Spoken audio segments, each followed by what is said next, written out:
los saladeros de la época de Rosas eran eso. Pero cuando aparece el buque frigorífico y Inglaterra empieza y Europa a hacer la revolución industrial, se habilita la posibilidad de llegar con carne fresca. Entonces tuvimos que hacer una transformación enorme. ¿Qué hicimos? Y vinieron los frigoríficos, vinieron los ferrocarriles y vinieron, y alguien los trajo, los gringos que sembraron la alfalfa.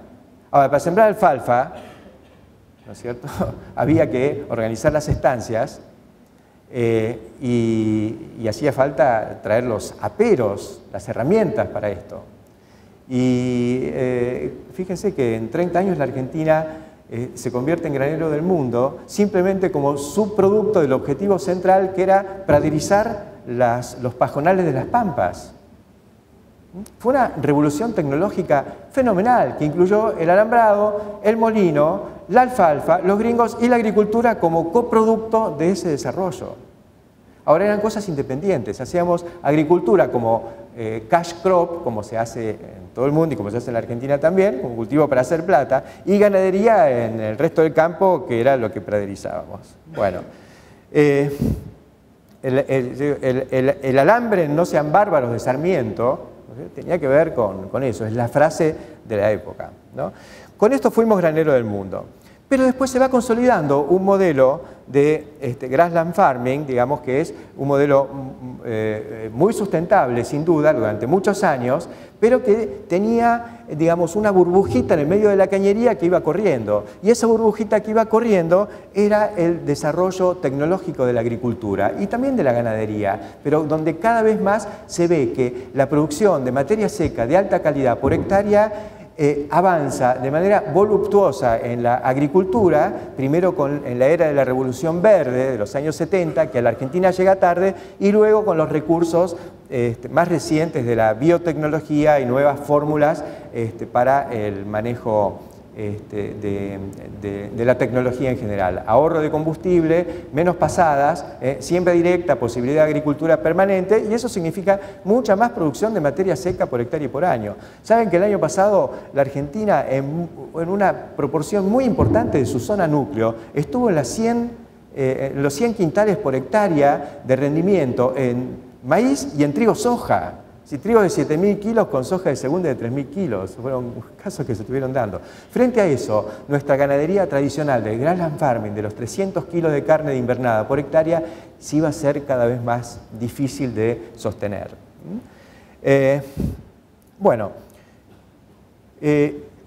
La Revolución Verde llega como consecuencia de un interés que había en el mundo también para aumentar, para resolver los problemas del hambre, lo mismo que se está debatiendo ahora en el mundo, y este fin de semana se va a resolver quién va a ser el nuevo director de la FAO, y posiblemente sea un brasileño, y ojalá lo sea, es el candidato que apoya a Argentina, porque el mundo está necesitando de nuevo alimentos, porque pasamos de una era en la que abundaba todo a una era en la que escasea. Frente a eso, el embate agrícola se redobla y, por lo tanto, la ganadería va a tener que incursionar en modelos mucho más eficientes que van a tener que ver con la capitalización en el rubro ganadero de la evolución de la agricultura. La brecha entre un modelo clásico y la agricultura se fue ampliando con la biotecnología, más las hojas RR que facilitó la siembra directa y permitió, le cantó un jaque y un jaque mate al modelo tradicional de rotaciones. Se limpiaron los campos de malezas perennes, que antes nos servían por ahí. Yo me acuerdo que en la zona núcleo muchos esperaban, no existía la soja todavía, era maíz trigo, esperaban poder levantar el trigo para echar las vacas en el rastrojo donde enseguida venía el sorgo de Alepo, y todo enero y febrero había una pastura sensacional de Alepo. Bueno, ese modelo no puede convivir con la soja RR o con el maíz RR-BT y los otros eventos apilados que nos anuncian las compañías de biotecnología. No tenemos más malezas perennes, tenemos campos limpios de sorgo de Alepo y de Gramón.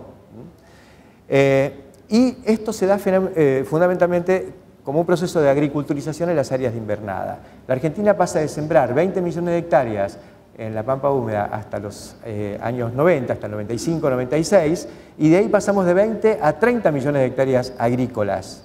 ¿no es cierto? Y eso no es desmonte, eso es fundamentalmente avance sobre el oeste invernador y recreador, y en la cuenca del Salado también, de la mano de organizaciones como el Tejar, que aprendieron a hacer siembra directa en las medias lomas de la cuenca del Salado.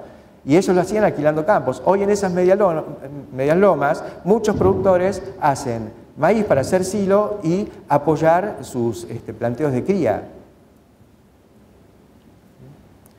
Bueno, entonces refresco los viejos paradigmas. Acuérdense, el pasto es lo más... ¿Hola? ¿Se pinchó esto un poquito? No, los ganaderos son agricultores modernos. Negocio de segundo piso. Cuando uno dice, fíjense lo que es la imagen bucólica de nuestra ganadería. Todos pensamos que el ganado, que un novillo, es un producto más primario que un lote de soja o que un lote de maíz. Y es todo lo contrario. Es un producto de segundo piso. Es agregarle valor a la fotosíntesis primaria. También podemos perder ese valor si no lo hacemos bien. Pero decíamos, el pasto es lo más barato, hasta que llegó, ya en los 80 se notaba, venía un tipo, un gringo con un salero y ofrecía un montón de plata para el mejor lote del tambo, y se lo daban. Y sufría la Serenísima y sufría Luis Marcenaro porque decía, me están llevando los mejores lotes, entonces hay que castigar a la soja. No, había que evolucionar con la ganadería, en este caso con la lechería, con algo que permitiera ser competitivo con la soja. ¿Qué era? El silo de maíz, los maíces de alto rendimiento, las alfalfas, hoy las alfalfas híbridas o las que vengan. Bueno, de pasto a leche, reemplazado hoy por de silo a leche. No niego al pasto, pero me parece que uno ve lo que son las 15 o 20 toneladas de materia seca por hectárea y por año que se logran cosechando un lote de maíz para silo y lo compara con lo que puede dar una pastura bien manejada, y seguramente la pastura va a estar hackeada. Y sí, pero necesito el verde, ¿viste? Y esos conceptos un poco etéreos que bueno, siguen en discusión. Sin empaste no hay progreso, ¿se acuerdan? Yo diría que es una calamidad. Hoy hay progreso sin empaste. Modelos flexibles. Decíamos, para nosotros era entrar en un modelo muy rígido, hacer unos corrales y unos comederos y tener un mixer. ¿Por qué? Y sí, porque si un día los granos suben, no voy a poder usar esto. Dice, mirá, si un día los granos suben, pero son tuyos, y vos los produjiste, vos tenés que mirar la película completa. Seguramente te va a seguir conviniendo convertir esos granos en carne, cerrando un poquito los ojos diciendo, este año no me da tanto. Pero en el mundo, los granos, como el maíz, el sorgo y buena parte del trigo, son granos forrajeros. El 25% del trigo en el mundo es forrajero. Y acá decimos, no, el trigo como forraje, no. Y sí, yo digo el trigo como forraje sí. Dicen, no, hagamos cebada cervecera. Bueno, es lo mismo, porque compite por el uso del suelo con la cebada. Porque con la cervecera puede ir a la maltería o se lo puede dar a los novillos. Bueno, con el trigo también, podés ir a los molinos o podés ir al feedlot de al lado y zafás de la carta de porte de Moreno y de toda esa historia. Bueno. La era del puño, ¿no? El empirismo en la era del GPS y de las mediciones y de la agricultura de precisión. Nosotros decimos, tenemos que entrar cuando hay 2 puños y salir cuando hay 1. Lo aprendíamos en la facultad, digamos. No era... Bueno, un buen pastoreo es el que cosecha el 50% del pasto y después pasamos la cardera. Imaginemos si a la soja cosechamos la mitad y después pasamos la cardera. No va.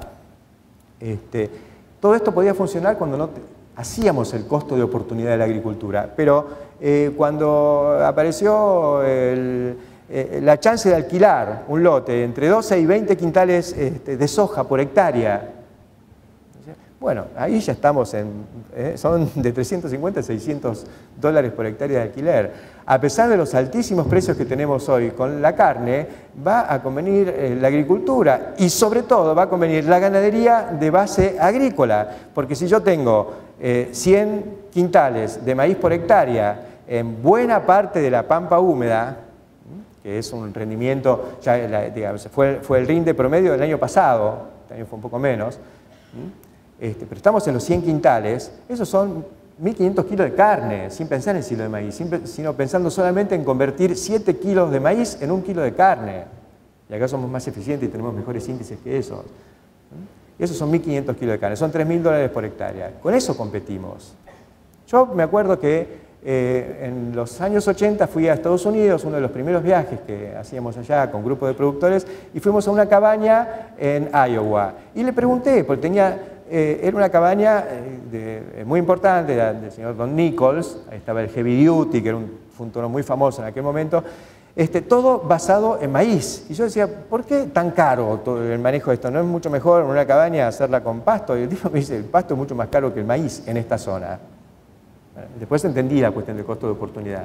100 quintales de maíz hay que darle. Bueno, hoy diríamos, el que se metió en estos sistemas sonó, porque miren el precio del maíz. Ahora bajó un poquito, pero estamos en precio de maíz que triplican los valores históricos. Pero, muchachos, lo contrario también juegan. Todo el mundo que produce carne se encuentra frente a este nuevo paradigma. Los granos valen más. ¿Por qué? Porque el mundo come más y además estamos usando los granos para producir biocombustibles y hay una competencia y todo un debate también sobre eso, pero la nave va y va a seguir, por suerte para la Argentina, y por lo tanto el modelo va a ser porque es el que genera más producción por hectárea. ¿Por qué? Porque entonces digo, no, es más barato hacerlo con una pastura y vamos a decir, mira, es más barato en todo caso porque firmás menos cheques, pero mucho más caro en términos de costo de oportunidad. Así que la agricultura es para la ganadería y eso se empieza a ver del 2000 en adelante. La oleada tecnológica permite salir del paradigma de las rotaciones. No necesitamos más esa fase ganadera para reponer fertilidad. Hoy nos arreglamos con fertilizante, herbicidas y para eso y siembra directa, que es mucho menos erosiva que lo que hacíamos antes. Por supuesto que la ganadería ahora va a tener un costo de oportunidad mayor. Y la alternativa indispensable es la intensificación forrajera.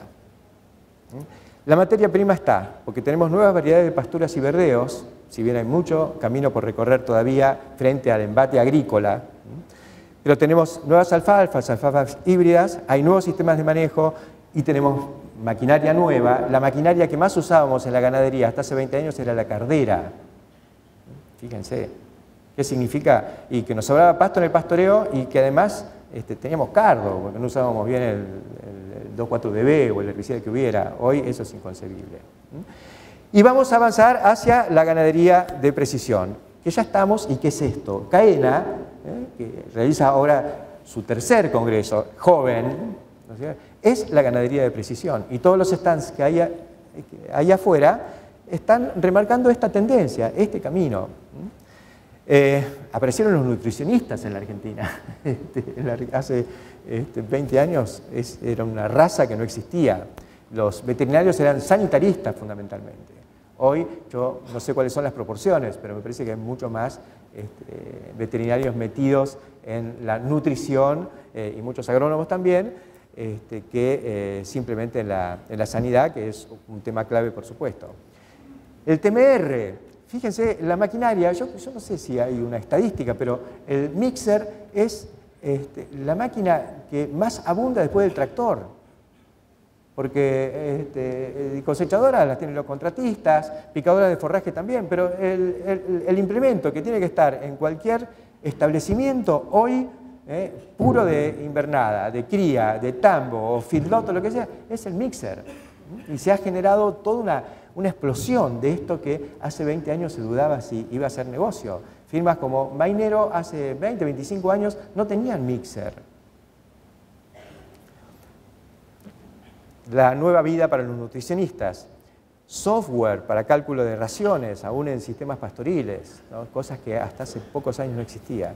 Y todo lo que se viene en genética, que creo que es una de las asignaturas pendientes, a pesar de que es el negocio más viejo de la Argentina, es decir, la cabaña, pero me parece que estamos utilizando todavía herramientas viejas y hasta conceptos, y esto lo tiro y va a ser polémico también, que quizá entren rápidamente en obsolescencia, porque si apareció el router, no sé, todo, cosas que están ayudándonos a manejar los rodeos de otra manera, hay que pensar si el objetivo de vacas muy buenas lecheras y muy buenas criadoras de un ternero van a ser más interesantes que vacas que sean simplemente buenas gestantes, digamos, vacas que me larguen un ternero, después me arreglo.